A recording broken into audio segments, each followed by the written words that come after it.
चलिए स्टूडेंट्स, हमारा next topic है electric field intensity at a point on the axis of the ring, axis of the charge ring. Actually यहाँ पे हमने एक रिंग ली हुई है जो कि पॉजिटिवली चार्ज है, उसमें पॉजिटिव चार्ज जो है यूनिफॉर्मली डिस्ट्रीब्यूटेड है ना।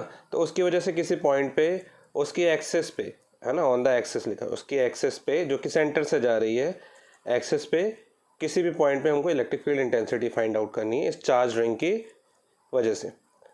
तो suppose that the ring is placed with its plane perpendicular to X axis. हमने एक एक्स एक्सिस ले ली यहाँ से, है ना। उस एक्स एक्सिस के परपेंडिकुलर हमने क्या रख दिया, इसको परपेंडिकुलर इस रिंग का प्लेन रख दिया हमने, ठीक है।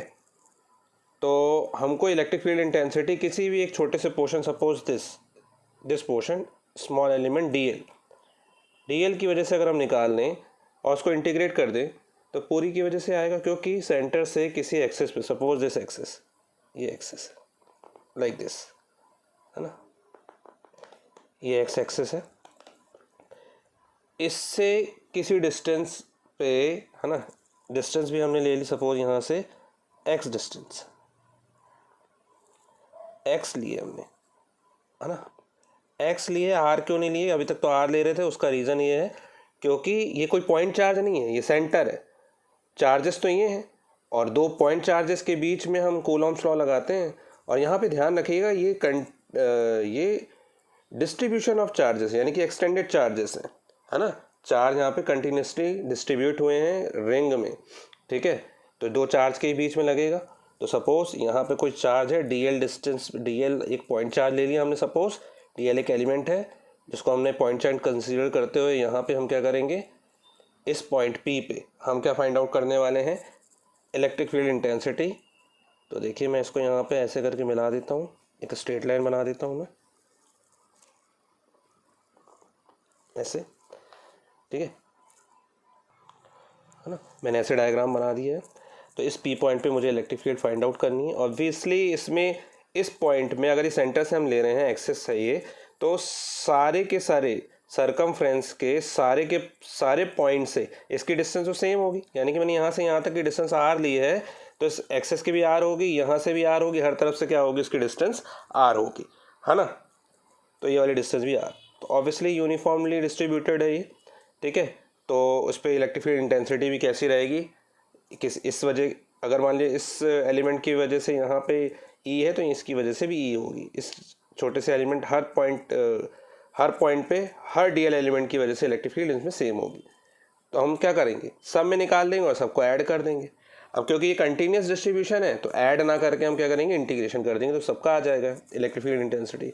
तो देखिए यहाँ पे इलेक्ट्रिक फील्ड इंटेंसिटी का फॉर्मूला लगाते हैं, जो क्या होती है, फोर्स अपॉन अ चार्ज।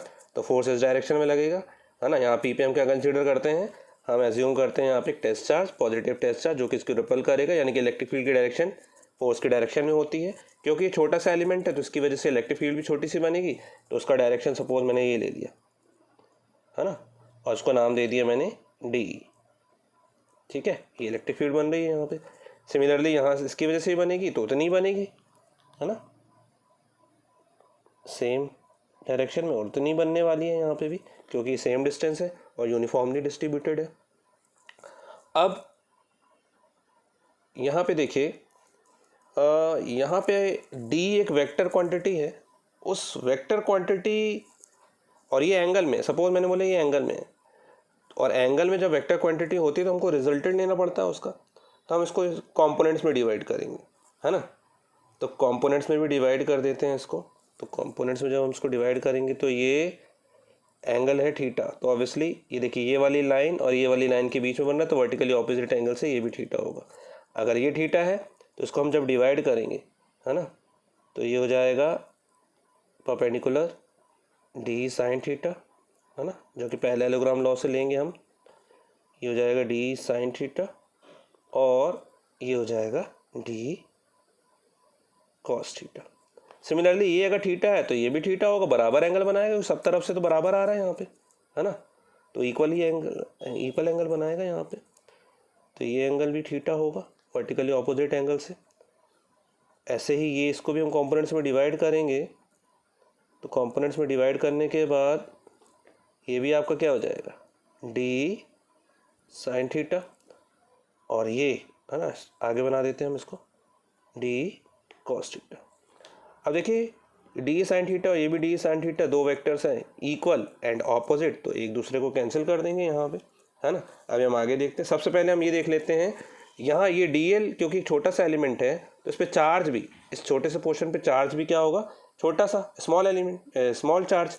तो सपोज हमने यहाँ पे डी क्यू चार्ज कंसीडर किया, सो चार्ज डी क्यू है ना on the element D L, D L element में कितना हो जाएगा यहाँ पे D Q equals to what, आप जानते हैं आप, तो स्मॉल एलिमेंट में चार्ज क्या हो जाएगा, d q is equals to q upon, है ना, total charge per unit length यहाँ पे कितनी है 2 पाई ए, है ना, total charge per unit length a यहाँ पे इसकी रेडियस है, यहाँ पे बनाना मैं भूल गया था, यहाँ ए क्या है इसकी रेडियस, है ना, लेकिन total charge per unit length तो टोटल चार्ज आ जाएगा। मुझे तो इस पे चार्ज देखना है डीएल एलिमेंट में, तो इसमें मल्टीप्लाई करना पड़ेगा मुझे किसका, डीएल लेंथ का, है ना, तब इसमें जाके क्या आएंगे, थोड़े से चार्जेस डी क्यू चार्जेस आएंगे, है ना। अब इसी पे चार्ज निकला है, अब हमको इस पॉइंट पे इस चार्ज डी क्यू चार्ज की वजह से इलेक्ट्रिक फील्ड फाइंड आउट करनी है एट पॉइंट पी, है ना। तो पी पॉइंट पे इलेक्ट्रिक फील्ड कितनी हो जाएगी, इलेक्ट्रिक फील्ड का मैग्नीट्यूड बताना है, तो वो कितना हो जाएगा आपका, आप जानते हैं इलेक्ट्रिक फील्ड का इस डी क्यू चार्ज की वजह से इलेक्ट्रिक फील्ड इस पर क्या लगेगी, पॉइंट चार्ज की वजह, ऑब्वियसली ये पॉइंट चार्ज है तो क्या हो जाएगा टी ई, मैग्नीट्यूड निकालना वेक्टर क्योंकि मॉड लगा देंगे आप, के और क्यू नहीं, यहाँ पे डी क्यू लेंगे, क्यू की जगह क्या है यहाँ पे डी क्यू अपॉन इसके बीच की डिस्टेंस आर, आर का स्क्वायर, ठीक है। अभी आर निकालना है आपको, ठीक है, आर अभी हम फाइंड आउट करते हैं। सबसे पहले तो हम यहाँ पे डी क्यू की वैल्यू पुटअप कर दें यहाँ से, तो ये हो जाएगी आपकी के डी क्यू की जगह क्यू 2 पाई ए और D L upon are square, है ना, यहाँ बता दे रहे हैं, यहाँ ये क्या है रेडियस, है ना, रेडियस ऑफ अ रिंग, ठीक है। आर इन दो पॉइंट की डिस्टेंस है, चार्ज से पी पॉइंट तक की डिस्टेंस है। चलिए अब यहाँ पे हमने जो डिवाइड किया हुआ था उसके कंपोनेंट को भी हमको लिखना पड़ेगा। तो डी के यहाँ पे दो कंपोनेंट्स होंगे, रेक्टेंगुलर कंपोनेंट्स, एक तो the axial point d cos theta, दूसरा the perpendicular component d sine theta. तो डी साइन थीटा हर की वजह से होगा, इसकी वजह से, है ना, तो मिल रहा है, इसकी वजह से भी मिल रहा है आपको, ये ऑपोजिट होगा, ऐसे ही इस पॉइंट का ऑपोजिट ये पॉइंट बनाएगा, इस पॉइंट का ऑपोजिट ये बनाएगा, इस पॉइंट का ऑपोजिट ये बनाएगा, तो हर बारी हमको डी साइन थीटा के ऑपोजिट कंपोनेंट मिलेंगे जो एक दूसरे को कैंसिल कर देंगे। तो since perpendicular components are equal and opposite in magnitude and direction respectively, hence all they cancel each other, only the axial components will add up, सिर्फ एक्सियल कंपोनेंट्स ही ऐड अप होंगे, है ना। तो यहाँ हमने बना दिया है, सिर्फ आप एक बनाइएगा, ये मैंने यहाँ दूसरी लाइन भी डीएल की बना दी थी, तो हमको तो सबकी बनानी पड़ेगी ऐसे, है ना, ऐसे करके। तो डी कॉस थीटा 2 नहीं, हर पॉइंट की वजह से होगा, तो हर पॉइंट की वजह से डी कॉस थीटा कंपोनेंट्स यहाँ पे क्या हो रहे होंगे, ऐड हो रहे होंगे, है ना। यहाँ डॉट डॉट बना दे रहा हूँ, इसका मतलब ये कि सबकी वजह से हो रहे ऐड हो रहे होंगे, है ना। तो हम उसको ऐड कर देते हैं और फिर एक रिजल्टेंट हमको इलेक्ट्रिक फील्ड मिलेगी पॉइंट पी पे। सो रिजल्टेंट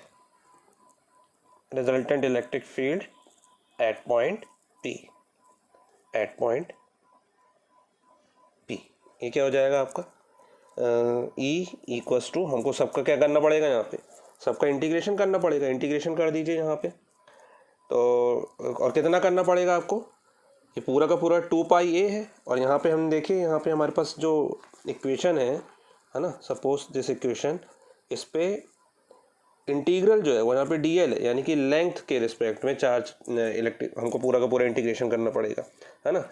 तो यहाँ हम क्या लिखेंगे, integration of D cos theta, है ना, जी कॉस थीटा, जो कि कहाँ से कहाँ होगा, 0 से लेके 2 पाई ए तक, पूरी की पूरी सरकमफ्रेंस तक, ठीक है। तो ई इक्वल्स टू डी हम फाइंड आउट कर चुके हैं, यही है डी, मैग्नीट्यूड लगाया था, तो डी यही हो जाता है आपका, है ना। तो डी की वैल्यू पुटअप करेंगे हम सबसे पहले, तो के 0 to 2 pi A K Q upon 2 pi A D L upon are square, है ना, ये वैल्यू हमने पुटअप कर दी। अब इसके साथ कॉस थीटा था तो कॉस थीटा भी हो गया। कॉस थीटा यहाँ से फाइंड आउट करते हैं अपन लोग। कॉस थीटा क्या हो जाएगा यहाँ पे, देखिए कॉस थीटा, यहाँ पे थीटा लगाएंगे कॉस थीटा, तो कॉस थीटा हो जाता है आपका बेस अपॉन हाइपोटेनियस, और बेस कितना है एक्स और हाइपोटेनियस कितना आर, तो एक्स अपॉन आर, तो कॉस थीटा हो गया एक्स अपॉन आर।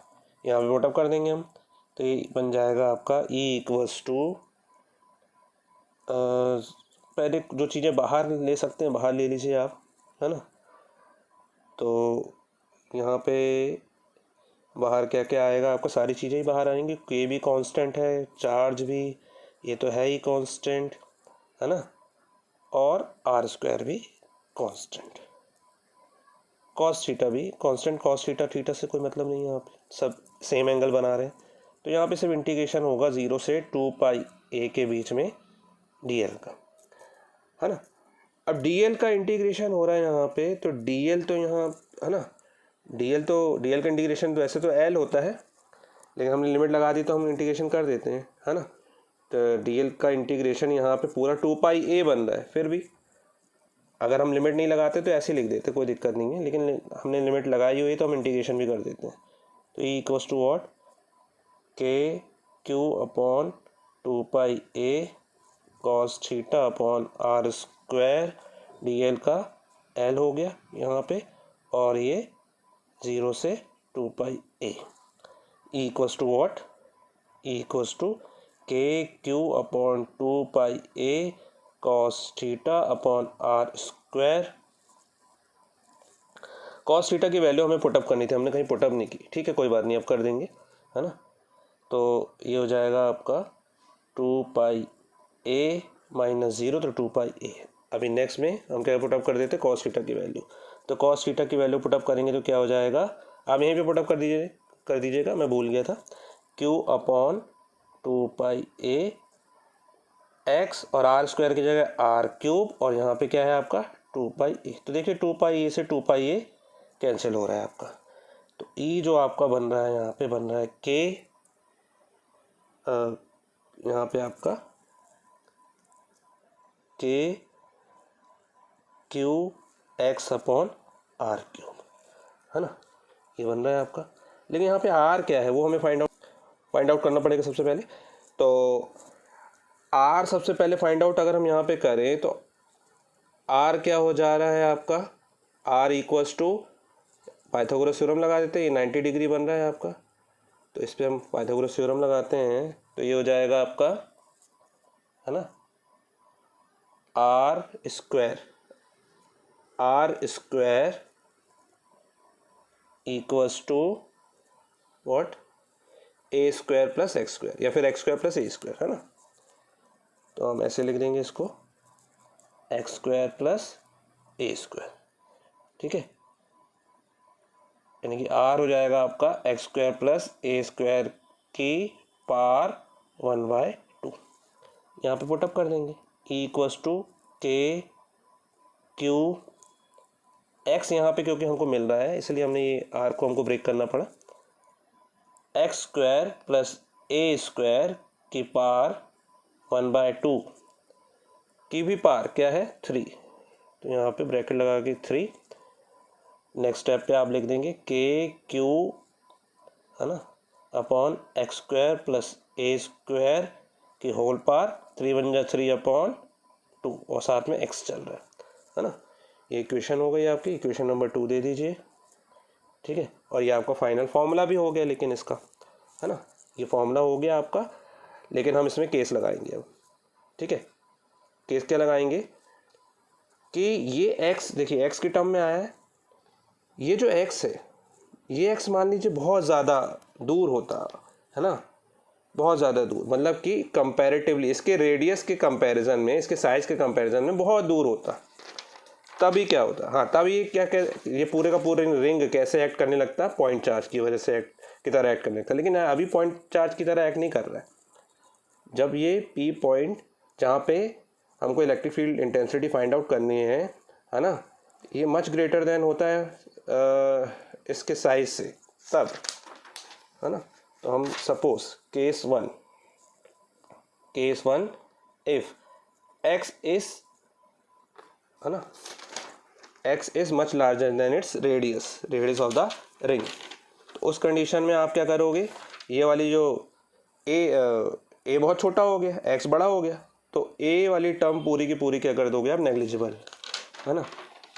तो देखिए यहाँ पे एक्स स्क्वायर बस बचेगा, उसकी पावर 3/2, तो 2 से 2 कैंसिल, 3 बस बचेगा, है ना। तो ई हो जाएगा आपका यहाँ पे, ई हो जाएगा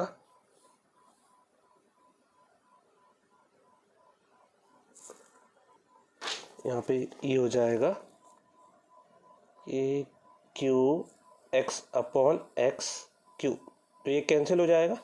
यहाँ पे ई इक्वल्स टू बन जाएगा के क्यू अपॉन एक्स स्क्वायर। के की वैल्यू क्या होती है आपकी 1/4 pi epsilon not Q upon x square. कहाँ से, सेंटर से। ये एक्स क्या है, डिस्टेंस सेंटर से, यानी कि हम जब एक्स को बहुत ज़्यादा डिस्टेंस पे लेंगे तो ये पूरा का पूरा चार्ज रिंग एक पॉइंट चार्ज की तरह एक्ट करने लगेगा। तब हम बोल सकते हैं कि पूरा का पूरा चार्ज, ये पूरा का पूरा चार्ज है, तो चार्ज के सेंटर से हम दूसरे चार्ज के बीच की distance along the line joining हो गया, तो उसके बीच में अब फोर्स लग रहा है। कूलॉम्स जो फोर्स, इलेक्ट्रोस्टैटिक फोर्स है, वो हमेशा 2 पॉइंट चार्ज के बीच में लगता है, तो ये एक पॉइंट चार्ज की तरह एक्ट करने लगेगा। तो ये पॉइंट चार्ज का फॉर्मूला भी बन गया आपका, है ना। तो ये this is the same as the field due to a point charge, okay, axial point पे it behaves, ring behaves as a point charge, ठीक। So here expression is same as field due to point charge, so the ring behaves as a point charge for far off axial points. Clear. Case 2 लगा दें हम, case 2 मतलब कि हमने x को बिल्कुल 0 कर दिया, x को क्या कर दिया 0, ठीक है।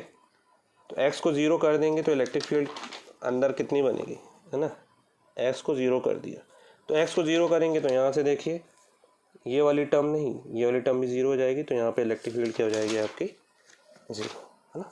इलेक्ट्रिक फील्ड क्या हो जाएगी 0, मतलब कि रिंग के सेंटर पे इलेक्ट्रिक फील्ड हम 0 लेंगे, है ना। चलिए, ओके, थैंक यू।